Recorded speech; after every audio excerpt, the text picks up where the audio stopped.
Breaking news out of Washington and Georgetown. Donald Trump is once again shaking up global travel, and this time his comments have zeroed in on the South American nation of Guyana. He's already expanded travel bans in 2025 to a dozen countries, from Haiti and Iran to Cuba and Sierra Leone, and now Guyana may be the next on his list. What does this mean for tourism, for Caribbean cruise lines, for families caught in the middle? And why is Guyana suddenly in Trump's crosshairs? Stay tuned, because in the next few minutes we'll unpack the real story behind Trump's travel bans, how it connects to cruise companies pulling out of Haiti, what social media is saying, and what you should do if you have plans in Guyana or beyond. So let's dive right in. Let's rewind a bit to the start of 2025. Earlier this year, President Trump, yes, in his second term, reinstated and expanded a wave of travel restrictions that many people thought were part of the past. He cited national security concerns, immigration fraud, and what he called a broken system of citizenship by investment loopholes. Under this policy, citizens from Haiti, Iran, Cuba, Sierra Leone, Venezuela, and several Asian and African nations faced new hurdles getting U.S. visas. Some saw their visa-free entry canceled overnight. But the real bombshell came from a leaked State Department memo which flagged 7 Caribbean nations as high risk.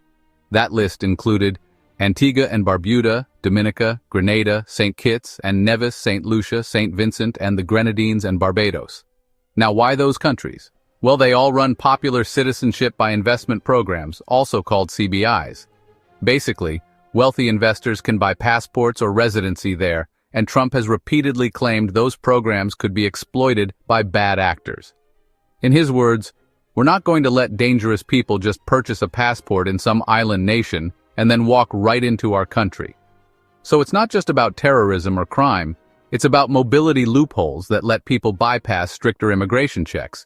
And this brings us right to Guyana. Now let's talk about why Guyana is suddenly trending. Just a few days ago, a viral Facebook post claimed Guyana going on the travel ban list from Trump. The post sparked panic. Families started calling relatives in the U.S., businesses with American ties began asking questions, and the tourism sector, already fragile, went into crisis mode.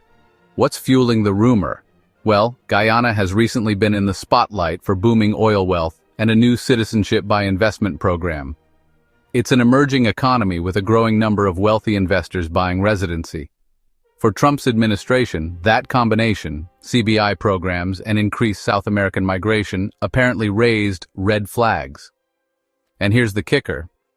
If confirmed, this would place Guyana on the same restricted list as countries facing heightened visa bans or outright travel suspensions. So you're probably wondering, why now? Guyana's economy is booming. New oil discoveries have made it one of the fastest-growing countries in the Western Hemisphere.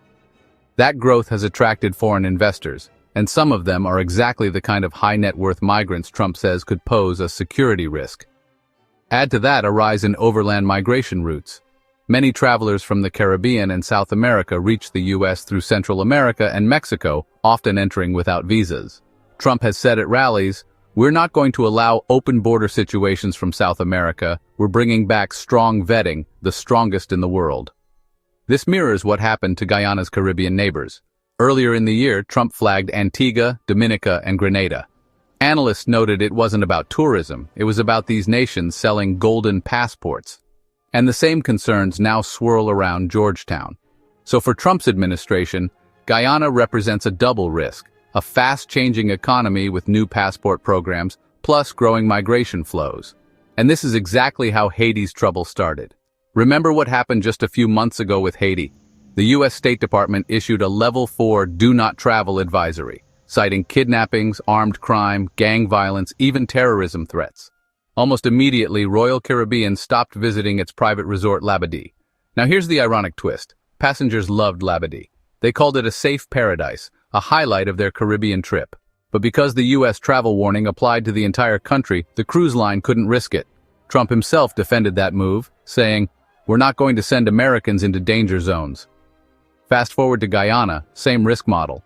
If Washington slaps a warning label on Guyana, whether for migration risks or security concerns, airlines, cruise companies, even investors will follow suit. This is why tourism officials across the Caribbean are in panic mode. They've seen this domino effect before.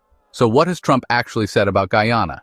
At a rally last weekend, a video went viral. You can hear Trump say, "It's a disgrace, Guyana, a proud nation, messing with our security. We're not going to let it happen." No official White House press release has confirmed a Guyana ban yet, but that 30-second clip got over 500,000 views in 24 hours. Social media exploded. On X, formerly Twitter, a Guyanese influencer at Guyana Morning tweeted, "This isn't about safety, it's political theater, and we're caught in the middle." Caribbean tourism boards issued cautious statements saying they're monitoring the situation. And analysts on Reddit's RR Geopolitics warned it could tank U.S.-Caribbean relations just as new investments were pouring into oil and gas projects. So whether it's officially announced or not, the damage is already being felt. So what's the worst-case scenario? Visa bans. Guyanese citizens could face tougher restrictions or be outright barred from entering the U.S. investment freezes. Anyone applying for U.S. residency through investment or family sponsorship could see their cases delayed or rejected. Diplomatic blowback.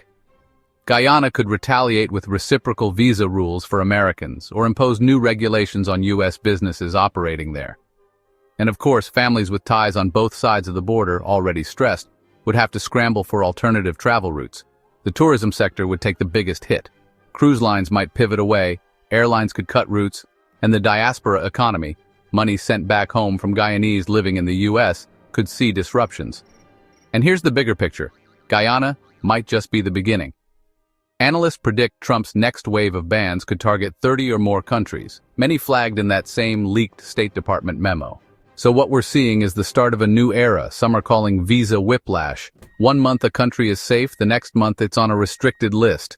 Travel plans are thrown into chaos. Industries at risk, tourism and cruises, real estate investments, international education, and even diaspora family programs that rely on smooth mobility. And remember, this isn't just about security, it's about reshaping the global movement of people and money. So what can you do if you're traveling or planning to travel to Guyana or nearby countries? Monitor State Department advisories daily. These warnings can change overnight. Secure visas early. If you're Guyanese and need a U.S. visa, don't wait. Apply now. Consider alternate routes. Sometimes traveling through a third country still works, at least temporarily. If you're an investor, hit pause. Don't commit to big citizenship by investment programs until there's clarity. Cruise lines like Royal Caribbean and Norwegian are already preparing backup itineraries. And airlines? They're watching closely. Routes could pivot mid-season. So if you're booked, stay flexible. On Reddit r/travel, one user wrote, "We booked Guyana for November, now we're scrambling for Plan B." On X, a travel influencer posted, "Visa bans without warning tank tourism economies. This hurts real people, not just governments." Even TikTok is buzzing with travelers posting, "Should I cancel my Guyana trip?" Clearly the uncertainty is already shaping behavior, even before an official announcement drops. So there you have it, Trump's latest shockwave, this time aimed at Guyana, and the ripple effect across tourism, investment, and families. What do you think? Should Guyana really be on this list? Or is this just political posturing? Would a travel ban hurt your plans or business? Drop a comment below. I'm reading all of them. And if you found this deep dive helpful, hit that like button, share it with someone who's planning Caribbean travel, and subscribe for the latest breaking updates on global travel policies and yes, even more Trump shockwaves. Until next time, stay informed and travel safe.